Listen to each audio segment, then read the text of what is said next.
Lu pernah denger nggak, ada orang yang hidupnya tiba-tiba hancur, padahal dia nggak pernah salah apa-apa.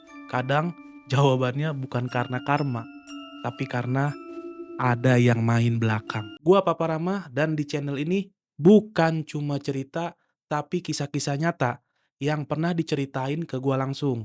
Kadang dari teman, kadang dari tetangga, dan malam ini gua mau ceritain sesuatu yang sampai sekarang masih bikin gua merinding. Ini tentang tetangga gua sendiri yang hampir jadi tumbal pesugihan. Jadi gue ini punya tetangga, ya sebut saja namanya Ibu Reni. Gue udah tinggal di lingkungan ini hampir 10 tahun. Dan dari awal pindah, beliau udah kelihatan beda. Tapi bukan yang aneh-aneh, malah sebaliknya. Sederhana, gak neko-neko, ramah banget sama siapapun, dan yang paling mencolok, dia rajin banget ibadah. Setiap malam sekitar jam 2, kadang gue lagi ngedit-ngedit video, atau mungkin gue baru pulang, tiba-tiba suara ngaji dari rumah sebelah tuh kedengeran jelas. Lembut, pelan, tapi bikin adem. Bu Reni ini sering banget bantu warga, ngasih makanan ke tetangga, dan jarang banget terdengar punya masalah. Tapi justru itu yang bikin gua shock. Waktu akhirnya dia cerita sesuatu ke gua, sesuatu yang nggak masuk akal, tapi terasa nyata banget. Waktu itu sore, gua lagi ya bersih-bersih rumah aja di depan. Dan Ibu Reni lewat sambil nyapa. Tapi wajahnya itu pucat. Gua tanya, "Bu, sehat?" Dia cuma senyum, tapi kelihatan berat. Besok paginya dia ngajak gua ngobrol di teras, dan disitulah semuanya mulai diceritain. Beberapa malam terakhir, dia sering kebangun sekitar jam 2 atau jam 3 pagi. Awalnya dia pikir cuma kebiasaan bangun tahajud aja, tapi yang anehnya dia selalu kebangun karena nyium bau. "Bau apa, Bu?" Gua tanya. "Bau bangkai dicampur kemenyan," katanya. Dia buka jendela, hilang, tapi pas ditutup, baunya muncul lagi terus-terusan. Nggak cuma itu aja, malam-malamnya jadi makin aneh. Dia sering mimpi didatengin sosok besar, hitam, legam, matanya merah. Sosok itu cuma berdiri diam aja di pojok kamar, ngeliatin dia, sampai dia kebangun dengan badan lemas, keringat dingin, nafas ngos-ngosan. Waktu Bu Reni cerita itu, dia itu sampai gemetar. Tangannya megang gelas teh tapi goyang. Dan gua merinding nih, sampai sekarang gua masih merinding. Karena gua juga pernah nyium bau aneh itu waktu lewat depan rumahnya. Tapi gue mikir, paling juga bau-bau tikus-tikus yang udah lama-lama gitu. Gangguannya ini makin sering terjadi. Ayam peliharaannya mati satu-satu. Padahal sehat, tapi pagi-pagi udah kaku dengan leher kayak dicekik. Malam Jumat itu jadi puncaknya. Bu Reni lagi sholat malam, tiba-tiba listrik rumahnya padam. Bukan cuma lampu, semua alat mati.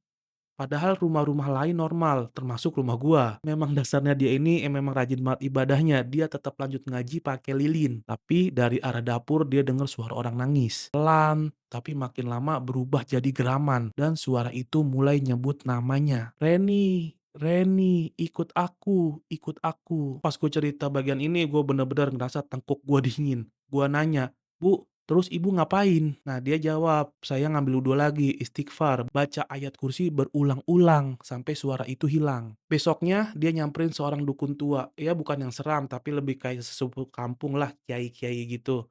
Orang ini pernah bantu warga pas ada gangguan juga.